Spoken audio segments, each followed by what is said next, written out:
we are not Midwesterners, but we're stuck here now. We came here for her job. I'm from the Pacific Northwest. She's from the Pennsylvania. Mm-hmm.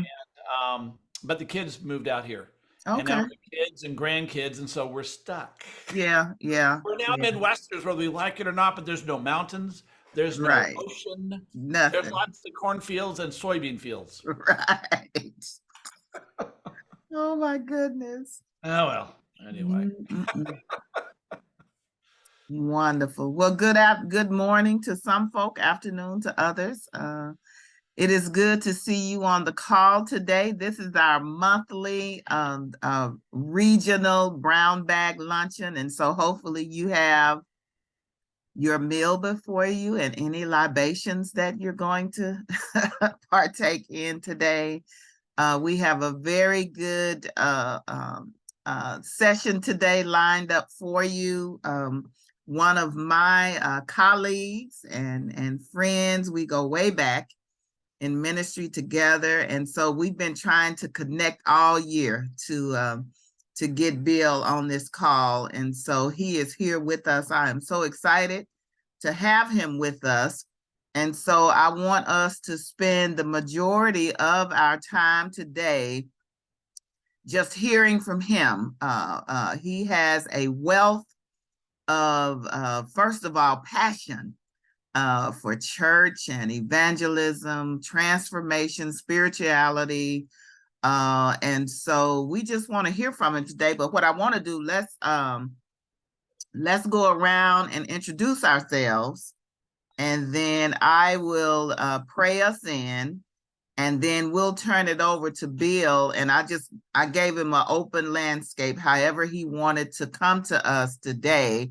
So he may have some training teasers that he wants to share, talk about his background, where he sees trends in churches today, whatever he wants to share with us. And then a follow-up to that, we're going to bring him to the Great River region in the spring to do a day of training with us. And so that has been my plan all along. So we're going to make it happen in 2024, if God says the same. So, but we're glad that he is with us. I'm going to start with Bobby. Why don't you introduce yourself, Bobby, to us? I'm Bobby Yellett. I'm pastor of First Christian Church in Sulphur, Louisiana, and I'm the Associate Regional Minister for the state of Louisiana. Awesome. And then Ronnie. I'm Ronnie Now. I am the Associate Pastor at First Christian Church in Rogers, Arkansas, and glad to be here. Awesome. Hey, Zach. Hey, everybody. Zach Ritchie here in Mandeville. Just love your neighbor, North Shore. Good to be with you all and see some newer faces. Yes, welcome, welcome. Rita. You're mute. Okay. I'm Rita Richardson. I'm pastor at Central Christian Church in Russellville, Arkansas, and also president of the Arkansas State Fellowship. Wonderful, wonderful. Jay. Hi, Jay Hoyt, Bella Vista, Arkansas. Retired school bus driver and sort of retired as minister and member at First Christian Church in Bentonville. On my way to Little Rock right now. My trusty wife is driving me to Little Rock. Oh, we need to have lunch or something. Kristen and Kimberly. Hi, I'm Kristen. I'm the Ministry Program Associate here at the Great River Region. I'm Kimberly Turner, and I'm at the Great River Region, and I'm the Administrative Assistant. Wonderful. And of course, y'all know me, Nadine Burton. I made 8 years on September the 1st as Executive Regional Minister here in the Great River Region. We are 3 states strong, Arkansas, Mississippi, and Louisiana. And so I don't see anyone from Mississippi represented on the call today. Hopefully someone will jump on. We always like to have representation from all 3 states. And so we're going to move forward. Why don't you join me in a moment of prayer? God, we give you thanks and praise for this day. This is the day that you have made, and we rejoice and we're glad.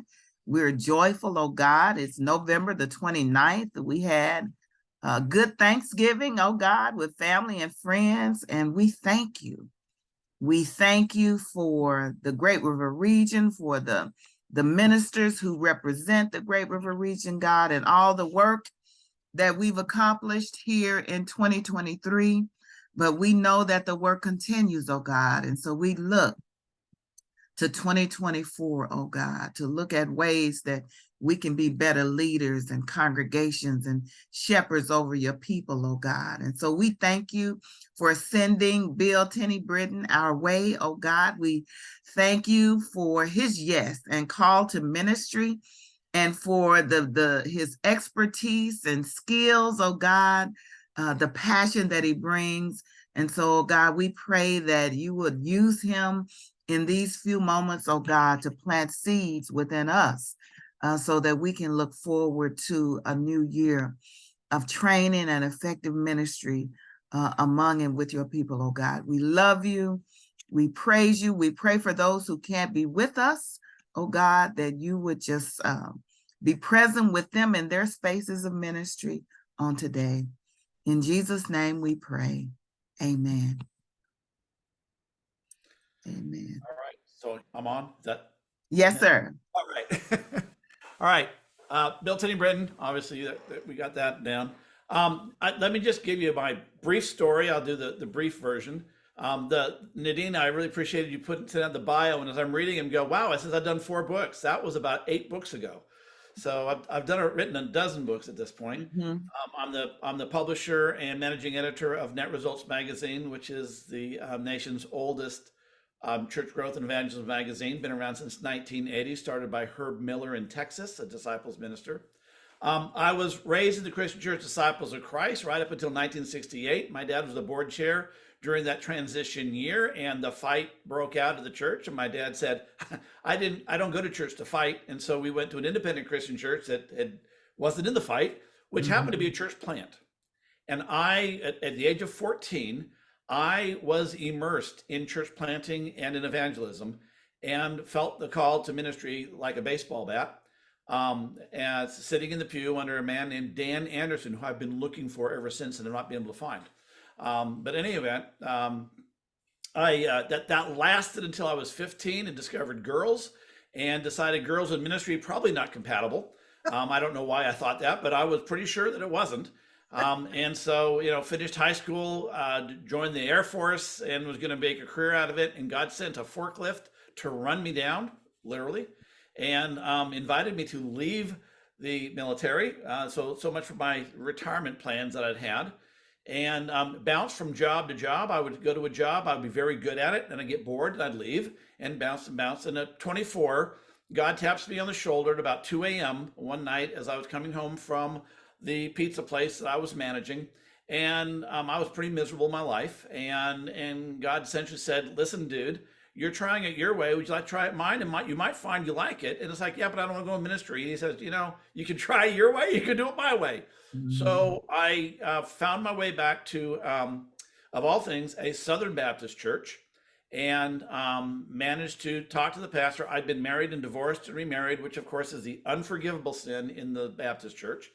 I actually had a deacon tell me if I'd shot my ex-wife that I would have been able to been fine as a pastor. It was like, really? Okay. So, but anyway, I went to a Southern Baptist undergraduate because I realized I had to have an undergraduate degree to go to seminary. And while I was in Graceville, Florida, which is the panhandle of Florida, it's a suburb of Dothan, Alabama. I had an opportunity to meet a guy named Win Arn. Some of you may know that name. His father, Charles Arn, Charles was the son. Win and Donald McGavran are the fathers of the church growth movement.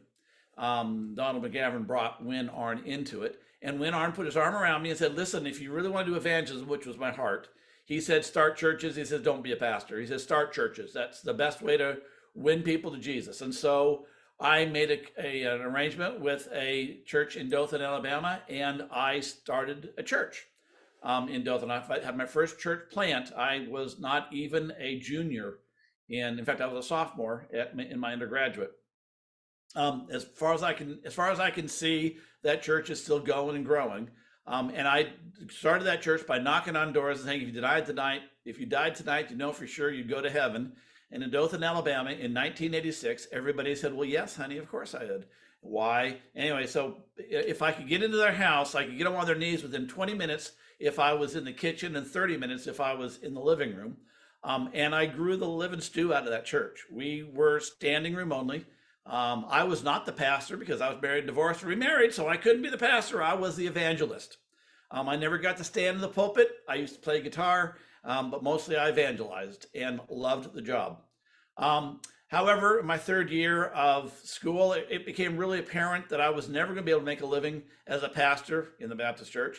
And so I decided I must have made a mistake and went to Troy State Dothan to become a middle school teacher, and joined a Methodist church. Didn't tell them anything about my calling, nothing about my undergraduate work. All they knew was I was at Troy State Dothan. And one morning, I'm ADHD, so I say some stupid stuff now and again because it just comes out. It's like, oops, I probably shouldn't have said that. I can't take it back. 3 guys at the men's breakfast said, we need to talk to you. And I thought, oh man, what did I say? And that's exactly what I thought. I must have stepped in it once again. And they took me outside to walk around. This was in Marianna, Florida. And they said, Bill, we believe God has a calling on your life. And I'm like, really? Leave me alone. So literally a month later, I was appointed as a pastor of a church in the middle of nowhere, literally. And in the space of 8 weeks, I had doubled the size of the church from 38 to 78.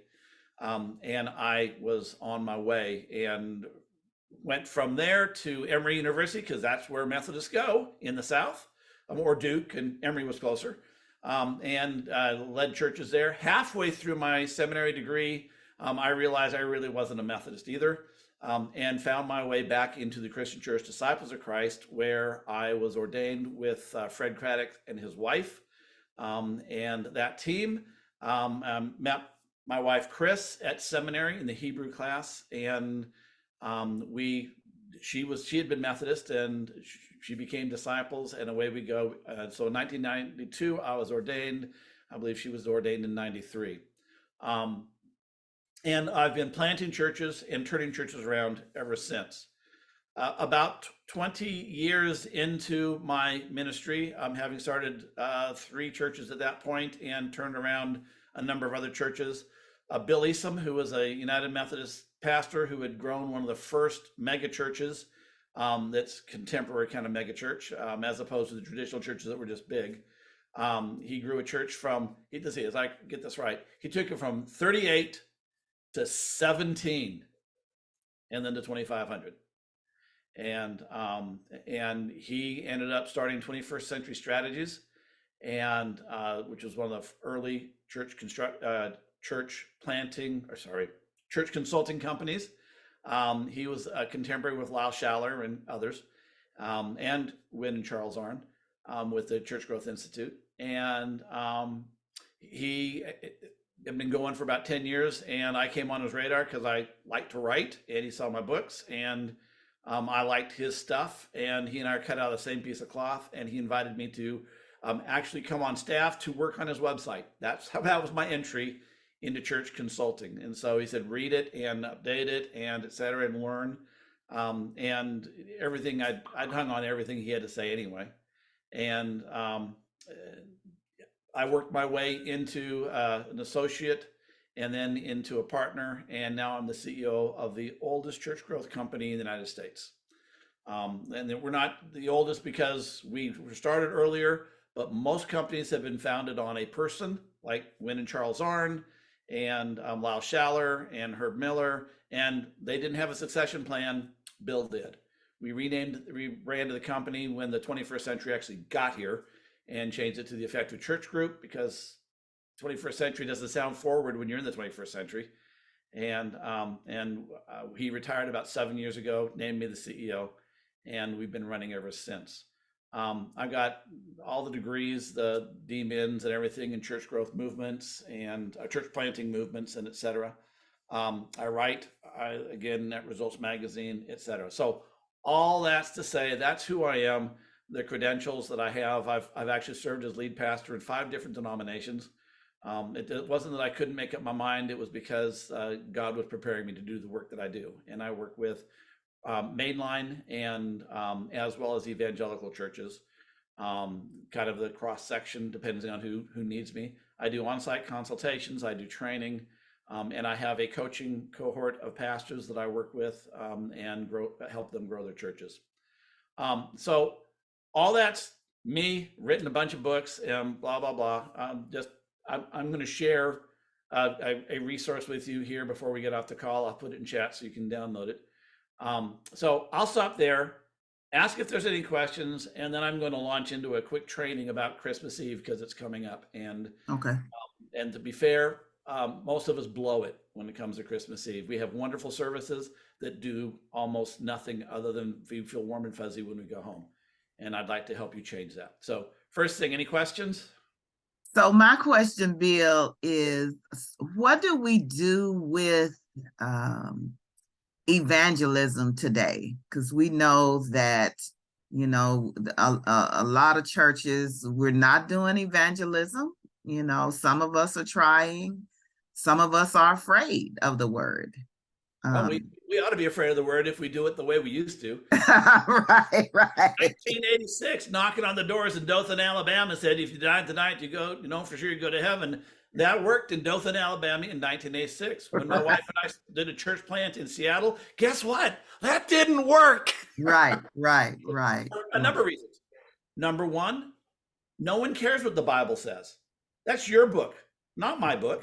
It's your book. It's not authoritative to me. I don't care what it says. Number two, everybody on this planet believes they're going to heaven, you know? And you tell them, well, the book says, they don't care what your book says.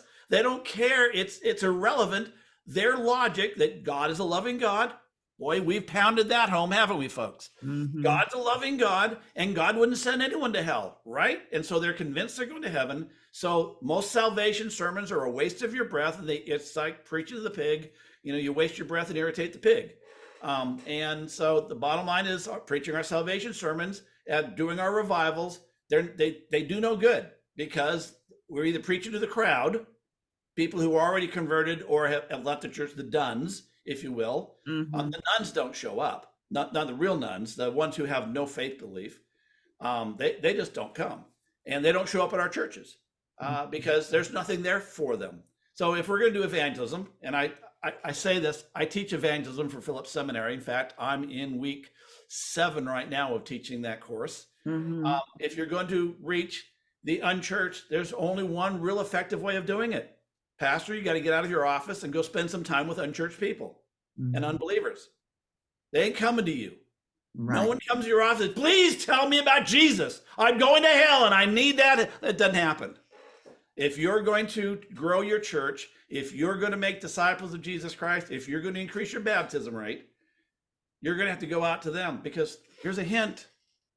Your members have already invited everybody they know over and over again. Mm-hmm. And the people have said no, or they said yes, and they came and they're still there, or they said yes, they came, they say, no more, I'm not doing it again. And your members aren't going to go out and invite people because they know what the answer is. Mm-hmm. And so if the church is going to grow, if you're going to do evangelism, pastor, you got to get out of your office and you got to spend time with the unchurched. The problem is most of us who are in the church, we live in the Christian ghetto. We live with and breathe Christians. We hang out with our members, and you can't do evangelism. You can't be true to the Great Commission if you don't have any unbelieving friends. Now, when I say friends, I don't mean you know the name of your barista at Starbucks. That's not a friend, that's an acquaintance. A friend is someone you go to coffee with, you go have a beer with, you go have breakfast with or lunch with. Their friend is someone who can call you in the middle of the afternoon or the middle of the night and share their stuff. That happens when you're intentional about reaching out and building relationships. One of the great things about evangelism is that, again, it used to be we would go, well, the path to evangelism was this. We lived in a culture where the meta story was well known. Everybody knew who Jesus was overall. Everybody knew the basic stories. They knew the difference between Moses and Peter, etc. And so when we brought evangelism to them, when we did our crusades, when we did our revivals, all of a sudden, although they already had this assent, they believed in the historicity, it made sense. They'd make a commitment. And so it would be, they believe, then they join the church, they'd belong, and then hopefully we'd help them behave. That's how church worked. Some revivals, some conversations, some, if you died tonight, you go to heaven, or a crusade, Billy Graham or whatever, they would suddenly believe because they already knew the story and it made sense. Then they joined a church, and then we stuck them in Christian education, and that worked, didn't it? Because Christian education has filled our churches with faithful disciples of Jesus. Wrong. We got really good church members. Right. But we don't have disciples of Jesus, because a disciple of Jesus does what? They make more disciples of Jesus. They just don't sit in the pews and like potted plants, and we pour water and fertilizer on them and they get all sunny there, and then nothing else happens. That's a description of a lot of our church members. The reality is, folks, we need to make disciples, and that's a different process in Christian education, which is important. Please don't hear me. I'm not saying Christian education isn't important. It is, but it doesn't make disciples. We have to have disciple-making process for doing that. All right, back to the evangelism bit. The key is you build relationships, you have conversations, and so their path isn't believe, belong, behave. The way it works today is they belong. You are in a relationship. You bring them into a relationship with maybe your small group or a couple other Christians or your family. They belong. They feel like they're a part of a tribe. Then they start behaving. They start practicing some of this stuff. You get them reading the Bible. You start asking accountability questions. You begin working with them without them even knowing it. You're helping them learn how to pray. You're saying, "Hey, I'll pray for you." What does that mean? And that And eventually, suddenly, down the line, the last thing that happens is someone talks about baptism. They say, "What's that?" Well, that's the mark into Christianity. It says, I believe in Jesus and I want to be a follower. And they go, "Well, yeah, of course. Why wouldn't I get baptized?" Belong, behave. The last step is believe. It's a different process than what we were raised with. And it all starts with and it all ends with relationships, which, by the way, is how evangelism started in the first century. You built relationships. That's the primary way the church grew, is that people got together with their neighbors and they had relationships, and et cetera, et cetera. It's what Don McGavran discovered, if you will, when he started doing his church growth studies back in the 50s and 60s. 50s. All right, does that help, Deneen? Yes, thank you. That was way more teaching than I had intended on doing on evangelism. Oh, but that's good. That's good. We need to hear it. We need to hear it. I hope that's helpful, but all right. Any other questions that y'all have? Before I jump into Christmas? All right, real quick. And good. What time am I done, Nadine? We go to 12:30. Okay. Oh, great. I got lots of time. Yep. All right. Here's what happens in most Christmas Eve services. So regardless of your, I love hearing, "Well, that's not the disciple way." Y'all, I hope know that there is no disciple way. Some disciples do it one way, and other disciples, you go to one church to another, they all look the same. You stand up on the first song, you sit down, you pray, there's communion, blah, blah, blah. And so do the assemblies, so do the Lutherans. Y'all look alike in some ways, but y'all are very different. Every church is different. There is no disciples way. But here's what most Christmas Eve services look like. We go, we're solemn, we sing some carols, or worse, truly worse, I'll talk about that in a minute. The choir sings 47 songs. Your bell choir rings 14 times, and everyone sitting in the pew is going, "Can we go home yet?" Because they didn't come there for that. They came to participate. They came to sing the carols. They came to hear those scriptures, probably in King James, because that's how Linus does it. Don't get me wrong, I'm not a King James person, but We've all heard Linus for so many years give the Christmas story in King James. If you do it in the NIV or NRSV or whatever, it just doesn't sound authentic. They come for that. They come for an experience. And so we do, a lot of our churches do, carols and the story in Christmas in carols and scripture. That's great. That's important. It's a good plan on the basics.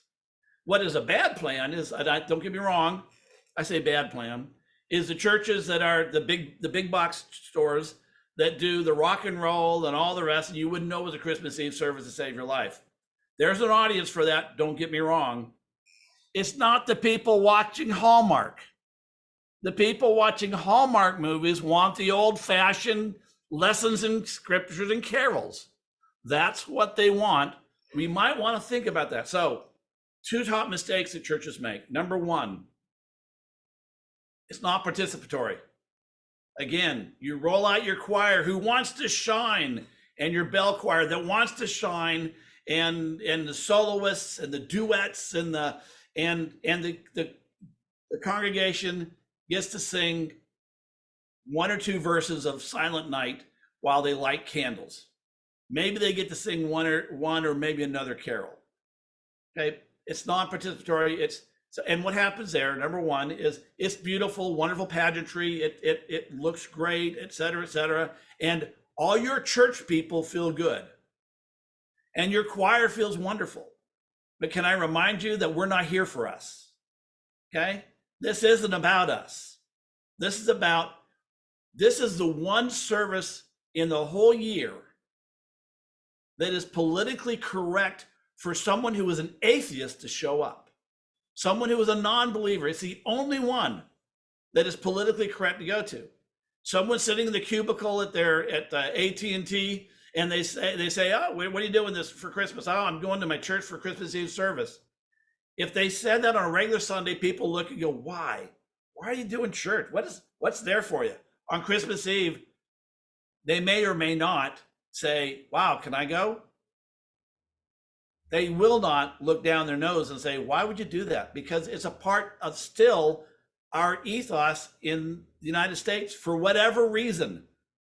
Now, for those of you who are thinking, no, Easter is the most important, that's our high attendance Sunday. I'll remind you that Easter is Christian Alumni Sunday, that the only people who show up as visitors at your Easter service are already ostensibly believers. Okay, so rolling out your salvation sermon on Easter is a waste of your breath, and they've already heard the same story of the guy who comes up and comes out of that tomb and sees his shadow and goes back, and there's 6 more weeks of whatever. By the way, that was actually a response by someone who was asked about what is Easter about. In any event, preach a sermon on Easter that's very different than your Easter sermon. Preach something that actually is meaningful to your unchurched people. Touch on the resurrection. Don't get me wrong. You can't not do that. They'll hang you out to dry. You'll have to find a new job. But that's the touch base. Tell them how to have a great marriage. Tell them how to deal with their money problems. Tell them how to deal with their kid problems or the meaning of life. Give them something that will help their life. They might show up the following week if they realize that what you're offering is relevant and valuable in their life. That's Easter. Come back to Christmas Eve. Christmas Eve, there's this mystique in our culture that this is a spiritual time. It's a thin time, to use pagan words, okay? It's a time where the spiritual comes very close to the secular, to the real world, and we need to capitalize on that. But here's what we do. We roll out our stuff, and the people come in, and they come, they participate in whatever we offer, and I'll talk about that momentarily, and they leave, and we have no way of connecting with them, because you didn't get their contact information. And so now you can't invite them to your New Year's service. You can't invite them to anything, because we don't want to be obtrusive. We don't want to, a lot of churches don't even pass an offering plate on Christmas Eve because, that would just mess up with the mood. Biggest mistake we make is not getting contact information. Really, the biggest mistake isn't the participation thing. It's the not getting contact information. Because Christmas Eve is the one Sunday or the one service where you're likely to have more unchurched people show up than any other time in the year in one fell swoop. You got to get contact information. There's a couple ways of doing that without passing the offering plate and making a big production of it. Number one, create a photo booth so that when people come in their Sunday best or their Christmas Eve best or not, and you have just create a photo booth and one of your members is taking pictures and you get everyone's contact information so that we're going to print them at Walmart or somewhere. We're going to put them in a cheap frame and we're going to deliver them. No, we're not sending you the digital, or we can later, but we're not sending it to you on Christmas Eve. You're going to get this after. We're going to do a big deal about it. And you're going to get all their contact information, their cell phone number, their address, and their email. And that's necessary so that we can contact you in case there's a problem. Now, your photo booth can be a lot of different things. It can be just a quick, easy set.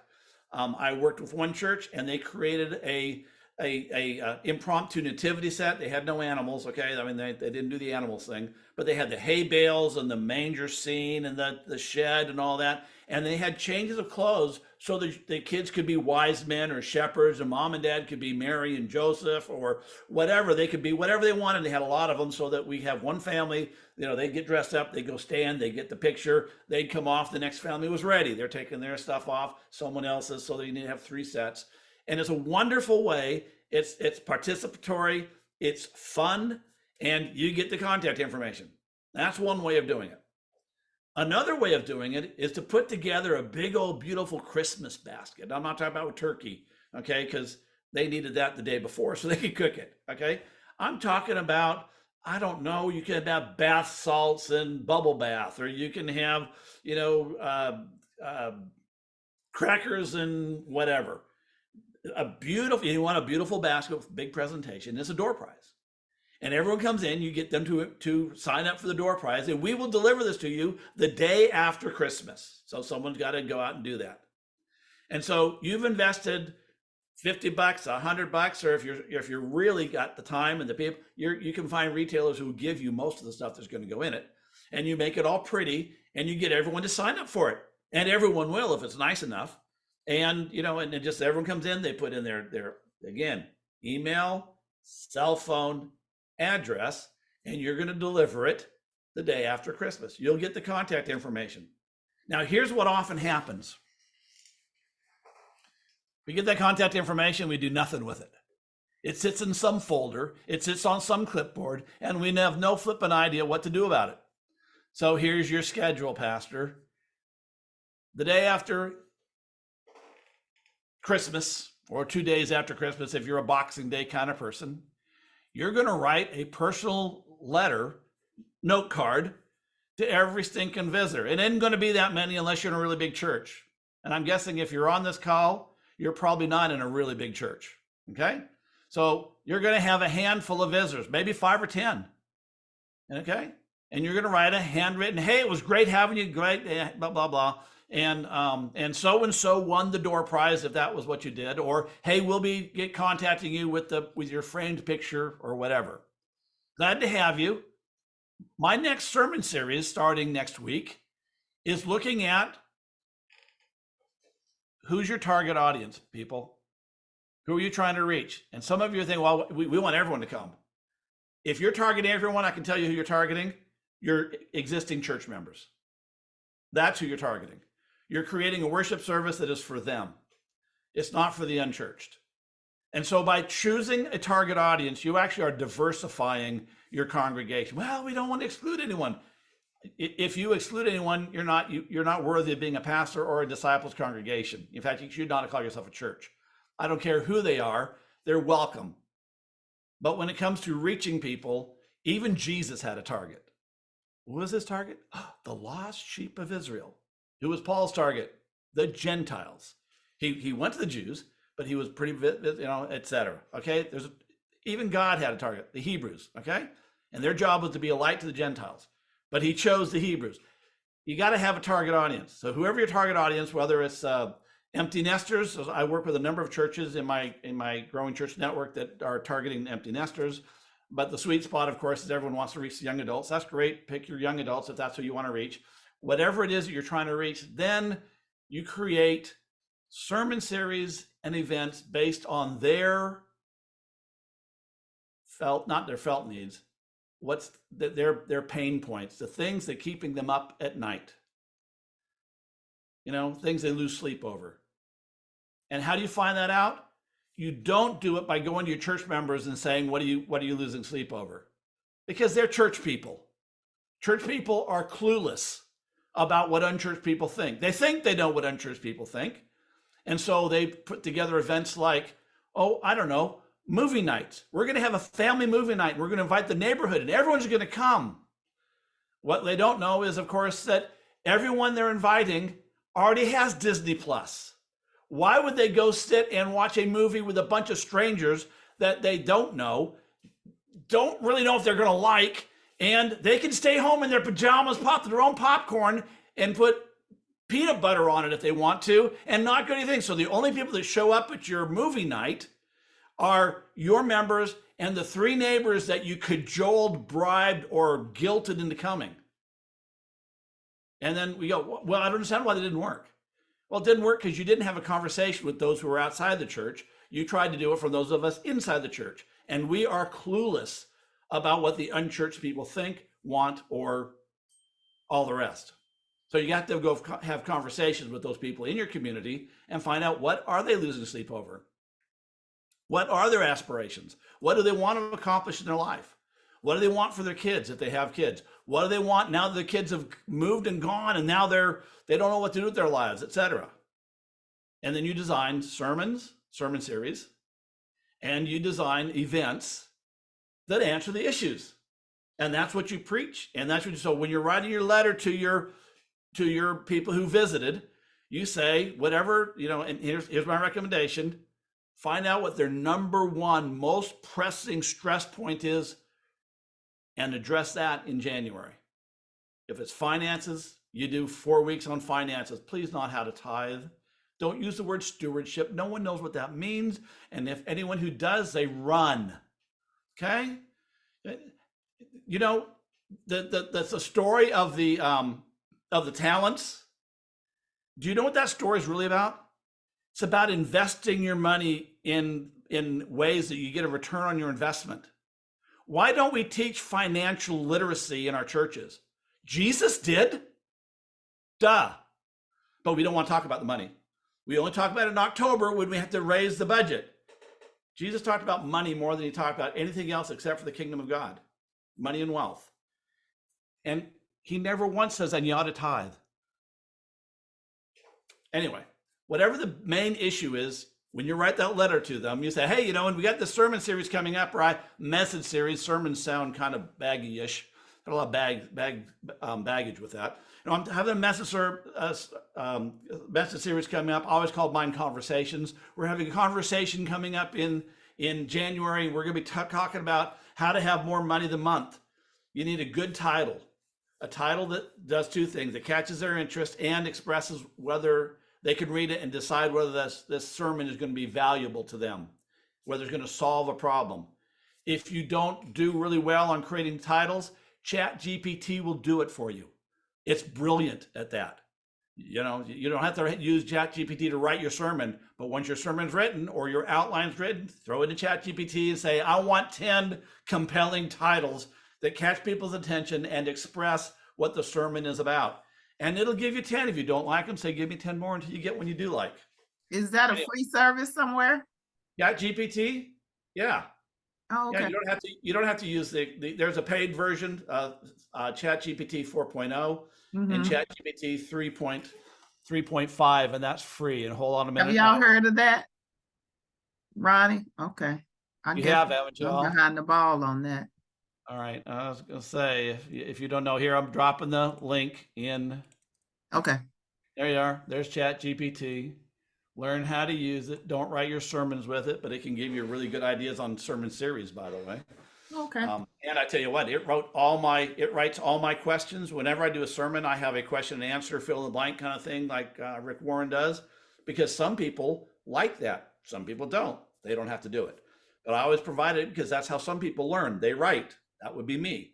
And I know other people like that. So I always provide as many different learning styles as I can whenever I do preach.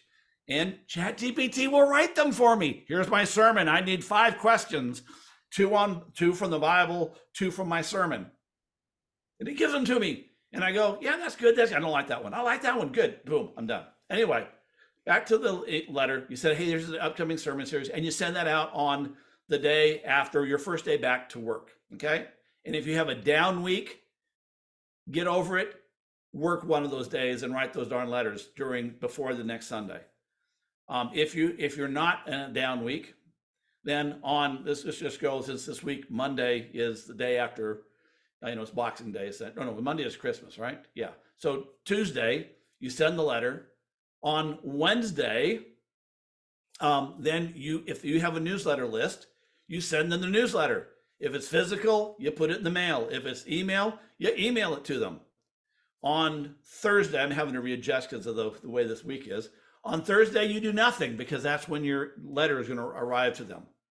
On Friday, you would send them a lengthy email that no one is probably going to read. That's not true, but most will not read it. It's going to be long, and it's going to introduce you and your staff members and what your ministry is. And they don't care about your denomination.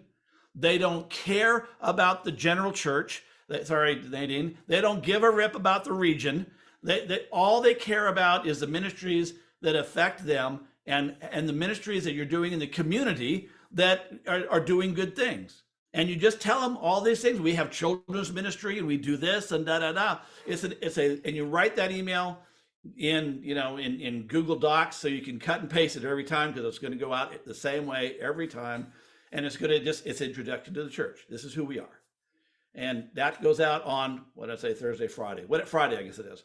And on Saturday, you send them a text and say, hey, hope you're coming to the service tomorrow.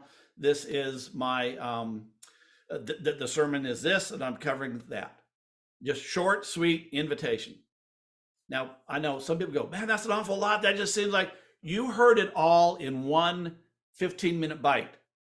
They see one thing a day, 4 days. It is not obtrusive. It is not invasive. It is just says, hey, we noticed you were here, and we're glad you were here. Please come and be a part of this. I can tell you, I can't tell you how many pastors I've heard tell me, well, we started this new sermon series after Christmas Eve and nobody came. And I can tell you the 2 reasons why they didn't come. Number 1 is they wrote a sermon series that had no value whatsoever for the people. No one gives a rip about Epiphany. Nobody cares about Epiphany. Remove the word Epiphany and Advent from your lips. And narthex. Never use narthex. No one knows what a narthex is either. But anyway, no one knows what those are outside of the church. If you want to reach people who are outside the church, you got to use their language, not your language. Okay? So don't preach Epiphany. Preach whatever the issue is that you're trying to solve. Jesus promised a full and abundant life, and I don't think he meant they'd have a wonderful devotional life and have great worship services. He meant purposeful and directed and at peace with good, solid relationships with family and work ethic and blah, blah, blah, blah, blah, blah. He didn't promise health. He didn't promise wealth. He didn't promise problem free, but he promised a lot more than a nice devotional life and butter won't melt in my mouth and I can be a nice guy. He promised to be a life that has direction and meaning and purpose with relationships that are loving and caring and enough to get by. If we follow their principles, the biblical principles, New Testament principles of money management, we won't be in the mess we're in. We may not be rich, but we're going to pay our bills. We'll be able to pay our bills. Anyway, so those are the things we preach. It's straight out of the Bible. I'm not asking you to stop preaching the Bible. I'm not asking you to stop preaching the lectionary, although I have a strong recommendation that you don't. It's really hard to do sermon series with a lectionary. But I have Lutheran pastors I work with, and that's what they do. All right, so that's about it for Christmas Eve. There's a lot more to it. I would start with when they pull in the parking lot, I'd have people standing outside caroling. so people hear the caroling from the very beginning, and they're, pointing someone's with elf hat or something, and pointing them and walking them in, where they come to the hot chocolate station where they can put, candy canes in their hot chocolate and whatever, and some good cookies, because that'll wind the kids up. And then you make sure you have something for the kids. And I mean, when I say mean something, I mean a really something, a ornament decoration station, or a impromptu Christmas pageant. The old fashioned where we memorize all the parts of Christmas pageants. Kids don't want to do that, but they love to dress up, and someone can read the Christmas story and the kids going, bah, bah, and mom and dad are taking pictures of their kids in these weird little costumes that they put on in the middle of this first service, da, da, da, da, da. And so with all that, I'm going to give you, all right, move in this chat. I'm going to give you the Christmas dream document. I've just dropped it. Oh, okay. Nadine, you got to say that I can do a PDF. You got to give her, Kristen, actually, you're the host. You need to give it permission for me to give a PDF. PDF. Yep. For you to share it or drop it in the chat. Drop it in chat. That's the only way of sharing it, is drop it in the chat. And it says PDF files are restricted by your account admin. So Kristen, at this moment, that's you. Bill, just email it to us and we'll send it out to all of the churches and pastors. Yeah, just email it to us. All right. Can you put your contact information in the chat for us? Yeah. Because I don't even have your phone number. And some of you may want to reach out to him to talk about coaching, things like that, because he has a wide portfolio of services that he offers.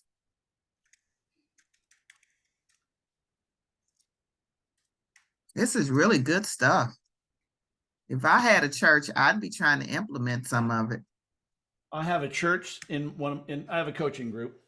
And we have a guy, I introduced this week, and they're doing everything in the document I'm going to send you, which includes the strolling carolers, the hot chocolate bar, the impromptu children's pageant, the photographs, and he's designed the service over what we've suggested. I don't know any church that's tried to do that in 1 year. Normally you add one little piece at a time.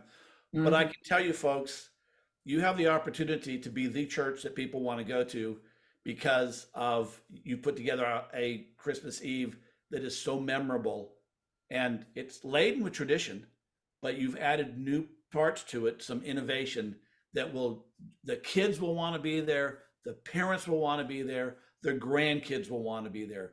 Let your choir sing one song. Let your bell choir, if you have one, do the prelude or the postlude while you sing Silent Night and you burn the place. I mean, and you hold your candles. Whatever you're doing, spend most of the time in participation. You should preach, do preach, short, okay? My wife calls it a Herman. It's a cross between a homily and a sermon, and it needs to have a call to action. If your sermons don't have a call to action, why are you preaching? Because go home and think about it. It never changes anybody's life ever. If you want to invite them to do something, pick up the phone and talk to an unchurched person, pick up the phone and apologize for being a jerk to your neighbor. Make a list of the 3 things you're going to change this year, whatever it is. Do every year. All right, so let me wrap all this up, because I'm going to let Nadine's going to take over in a moment.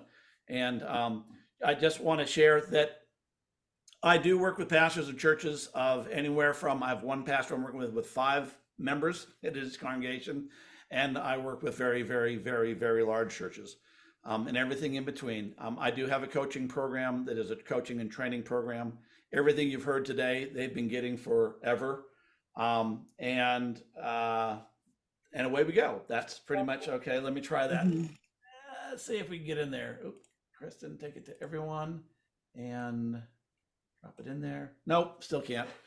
That's all right. I'll send it to you. You all can email it. That's all right. Anyway, but we meet every week. There's a training program that goes with it. It's a six module training program on how to grow your church. And there's a weekly coaching. that is interminable. You don't have, you can quit when you want to quit, or you can stay as long as you want. We do it every week. Mm-hmm. Helps people stay focused, keeps them accountable, and it Mm-hmm. keeps them moving forward. And the pastors who are doing what we teach are growing their churches. Mm-hmm. This week, I had 2 of my pastors finally break 100. And they started with between 30 people in one of them and 50 in the other. And one Wonderful. of my Lutherans pastor came to me this week and said that she is now the only church in her synod. She's in Texas. She's the only church in her synod that's growing. She's been Mama. 3 years. So this stuff works. We do know what we're doing. We've been doing it a long time. And I promise you, I will not tell you you need to change your band to rock and roll in order to do that. People will tolerate almost anything if you will provide for the unchurched people a path forward in their life. And scripturally, we can do that in ways that literally will get people lining up. It takes a while, but it's not, it's work. There's none of this is gimmicks. None of this is gimmicks. I do teach how to use Facebook, but that's not a part of this course. Right. Part of this course is how do we help you become the church growth catalyst of your congregation that sparks that catalyst, brings in the visitors who then become your primary evangelists. It takes a long time to get your members re-inviting, but we've got a way of helping that happen too, sooner than later, but it won't happen overnight. And with that, I'm done. Nadine, it's all yours. Okay, great. Thank you so much, Bill. I want to make sure that you connect with Zach. Zach is new on the North Shore in New Orleans. We also have Sam Hubbard.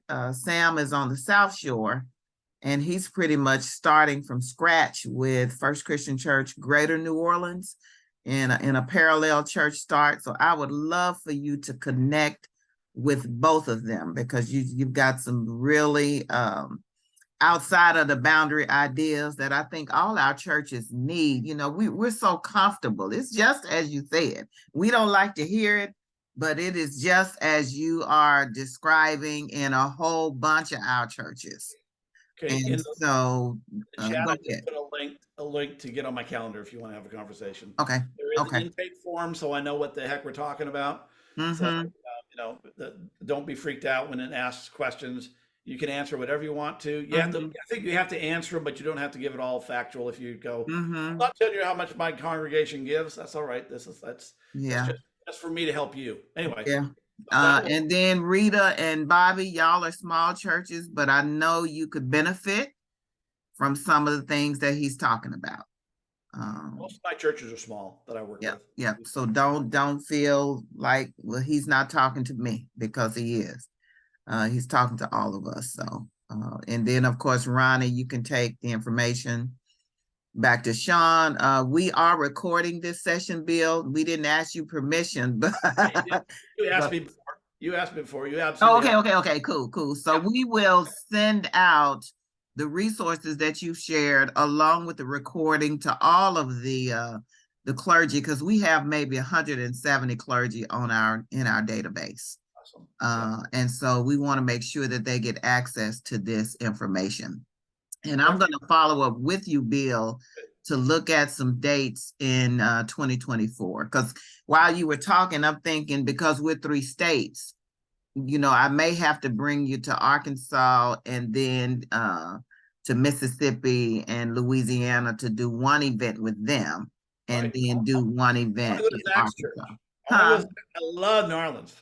You love New Orleans? Okay. I love New Orleans. Can't live there. It's too decadent. I'd be in real trouble. Well, we're gonna make that happen through the Bailey Institute. We have the Bailey Institute of Learning, named after Dwight Bailey. I'm pretty sure you know Dwight. Dwight passed away here a couple of years ago, and we've been building this educational and training foundation in his name to get our clergy and lay effective training for their congregations. Great. So we're going to make that happen. Thank you so much. Any other questions or comments that you want to make to Bill? You know, in an hour, you've given us a whole lot. That scared the hell out of y'all.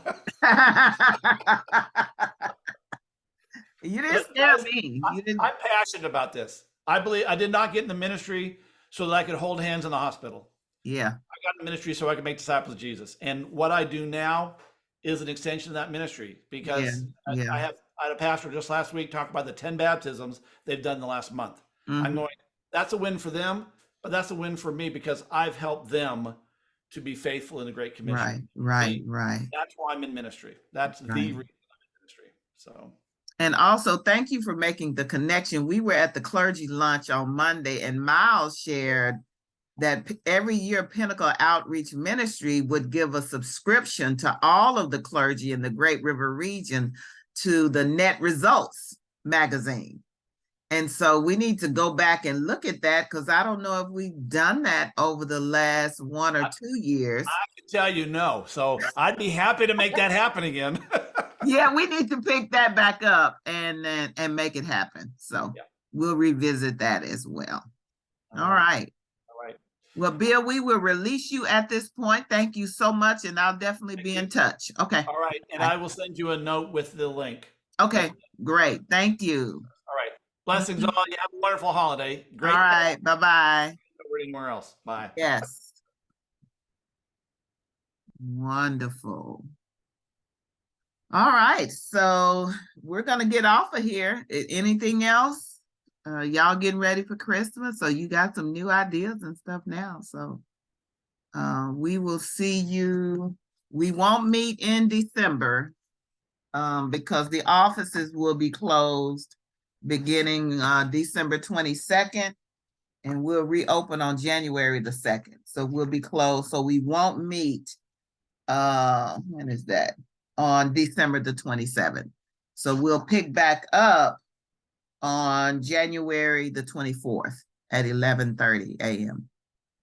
The other individual that I'm going to get on our schedule is Dawn Weeks.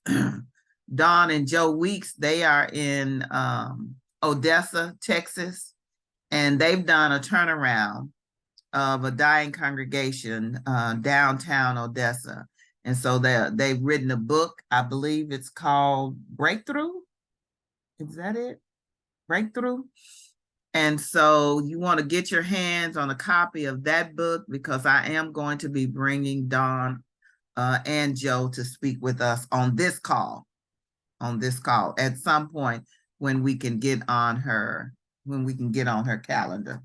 Also, the clergy retreat, we sent out a survey about a new date for the clergy retreat in Hot Springs, Arkansas. So we want you to pin that date, April 25, 26, and 27. In Hot Springs, that's what we're looking at. I'm looking at bringing Reverend Verzola Law to facilitate our retreat. She's a wonderful pastor, visionary strategist, retreat leader. And so I've been in conversation with her about facilitating our time of retreat in April. And so you can be looking for more information in the currents regarding that retreat as we move forward into 2024. Any questions about anything? Nadine, what did you say the name of the person who wrote Breakthrough is? Dawn Weeks. Weeks. Okay. Yes. And it's Weeks. Let me go get it. I got it back in my bedroom. 1 second.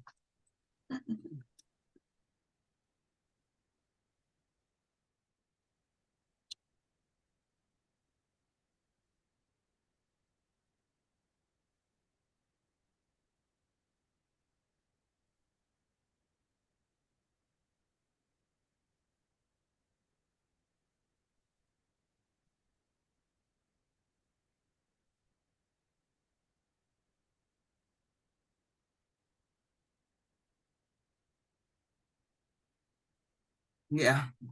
It's Breakthrough, Trusting God for Big Change in Your Church. Yes.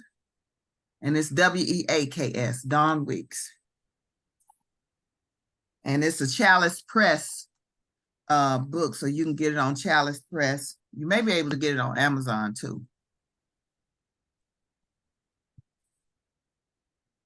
All right. Well, thank you so much. Y'all have a wonderful Christmas, New Year, and be safe out there. pray for each other, pray for us as we continue this work. So, all righty. Bye.